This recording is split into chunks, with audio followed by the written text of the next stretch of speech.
नमस्कार प्रिय मित्रों, आपका बहुत बहुत स्वागत है आपका अपने यूट्यूब चैनल अमृत ज्ञान में। प्रिय मित्रों, आज हम बात करेंगे यदि हम किसी जातक की जन्मपत्री देखते हैं और ये पता लगाया जा सकता है कि यह जातक जीवन में अपने महाधनी या अरबपति बनेगा या नहीं। तो प्रिय मित्रों, देर न करते हुए आइए देखते हैं। जैसे उदाहरण के तौर पर मान लेते हैं कि यह एक वृश्चिक लग्न की पत्रिका है, तो हमें किन किन बातों का ध्यान रखना है। ये उदाहरण के तौर पे है, यहाँ पे कोई भी नंबर हो सकता है। मैंने एक उदाहरण के तौर पे इसको वृश्चिक लग्न मान लिया है। यहाँ मेष लग्न, वृष लग्न 1 नंबर या 2 नंबर भी हो सकता था, ठीक है। तो हमें सबसे पहले देखना है कि इसमें जो आय भाव के स्वामी कौन है और धन भाव के स्वामी कौन है। जैसे वृश्चिक लग्न में आय भाव के स्वामी बनते हैं बुध और धन भाव के स्वामी बनते हैं बृहस्पति। तो अगर इनका परस्पर राशि परिवर्तन हो जाए किसी भी तरीके से, जैसे यहाँ धनेश जो है गुरु बनते हैं और गुरु धनेश होके लाभ स्थान में आके बैठ जाएं यहाँ पर, और यहाँ के 6 नंबर की राशि पढ़िए, इसके स्वामी बनते हैं बुध। बुध बैठ जाएं धन स्थान में जाके, तो परस्पर यह राशि परिवर्तन भी है और आयेश और धनेश का राशि परिवर्तन भी है। तो यह एक महाधनी योग बनता है अगर ये गुरु और बुध अगर अंश बल के साथ भी अगर बल लिए हुए बैठे हैं, युवावस्था में बैठे हुए हैं, तो आप ये बात मान कर चलिए कि जातक अपने जीवन में कम से कम करोड़पति तो बनेगा ही बनेगा। ये पहला पॉइंट हो गया। अच्छा, दूसरी चीज, अगर ये आयेश और धनेश दोनों अगर केंद्र स्थान में कहीं पर भी अगर युति करके बैठे हैं, जैसे यहाँ के स्वामी बुध और यहाँ के स्वामी गुरु अगर केंद्र स्थान में एक साथ बैठ जाएं अंश बल के साथ, मजबूती के साथ में, तो यह भी एक करोड़पति योग है।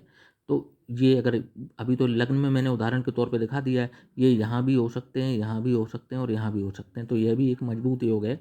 अब जातक जीवन में बहुत धन कमाएगा और अब करोड़पति तो बनेगा ही बनेगा, ये तो आप मान ही लीजिए। इसके बाद में अगर उदाहरण के तौर पर देख लेते हैं, जैसे ये हो गया कुंडली का पंचम स्थान, ठीक है। इसके स्वामी कौन बनते हैं? गुरु, ठीक है। और ये स्थान हो गया नवम स्थान, इसके स्वामी बनते हैं चंद्र। अगर इनका आपस में राशि परिवर्तन हो जाए, जैसे इसके स्वामी जैसे चंद्रमा हैं नवम भाव के, और चंद्रमा उठ के यहाँ आ जाएं, ठीक है, और पंचम के स्वामी जो बनते हैं गुरु, गुरु उठ के यहाँ चले जाएं, तो भी परस्पर ये पंचम और नवम का राशि परिवर्तन हो गया। यह भी एक महाधनी योग है, अरबपति योग है। मैंने ऐसा कई कुंडलियों में देखा है कि जिनकी कुंडलियों में ये भाग्य स्थान और पंचम स्थान के स्वामी या तो राशि परिवर्तन कर लें या एक साथ बैठ जाएं, तो ये महाधनी योग बना देते हैं। जातक अपने जीवन में, मतलब अगर गरीब घर में पैदा हुआ भी है तो वह अपनी गरीबी के चक्र को तोड़कर मतलब निकल जाएगा, गरीब रहेगा नहीं ये ऐसा जातक, ठीक है। तो एक तो ये संबंध बन गया पंचम पंचम और नवम का, ठीक है। और यही अगर ये पंचम और नवम के स्वामी भी अगर केंद्र भाव में कहीं पर भी अगर बैठ जाएं, तो यह भी एक महाधनी और अरबपति योग बना देते हैं। आप ये समझिए कि अगर, क्योंकि ये नवम से नवम का भी संबंध है और ये पंचम से पंचम का संबंध है, 1 2 3 4 5, ये पंचम से पंचम का संबंध है और नवम नवम से ये नवम भाव पड़ता है। तो और दोनों ये बहुत अच्छे त्रिकोण बोले जाते हैं। एक राजयोग होता है केंद्र और त्रिकोण का भी, जैसे केंद्र का स्वामी और त्रिकोण का स्वामी कहीं पर भी राशि परिवर्तन कर लें या फिर एक साथ बैठ जाएं, तो यह भी एक महान मतलब धनी योग होता है।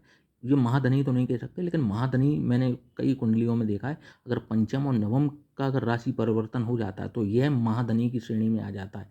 और धनेश और लाभेश का अगर राशि परिवर्तन हो जाता है तो ये भी एक बहुत अच्छा वो कहा गया है, इसमें करोड़पति तो बनाता ही है भाई। ये कहीं अगर केंद्र में अगर आ जाएं दोनों लाभेश धनेश केंद्र में युति कर लें तो करोड़पति जातक जो है वो बनता ही बनता है, ठीक है। लेकिन ये सबसे अच्छा योग है पंचम और नवम का, अगर ये राशि परिवर्तन कर लें और केंद्र में बैठ जाएं, त्रिकोण में ही बैठ जाएं, तो ये एक महाधनी और अरबपति योग बनाता है जातक के। तो आप अगर किसी की जन्मपत्री देख रहे हैं और अगर ऐसा योग दिखाई पड़ता है तो आप ये निश्चित रूप पर कह सकते हैं कि ये जातक जीवन में बहुत तरक्की करेगा और बुलंदियों को छुएगा और खूब धन कमाएगा।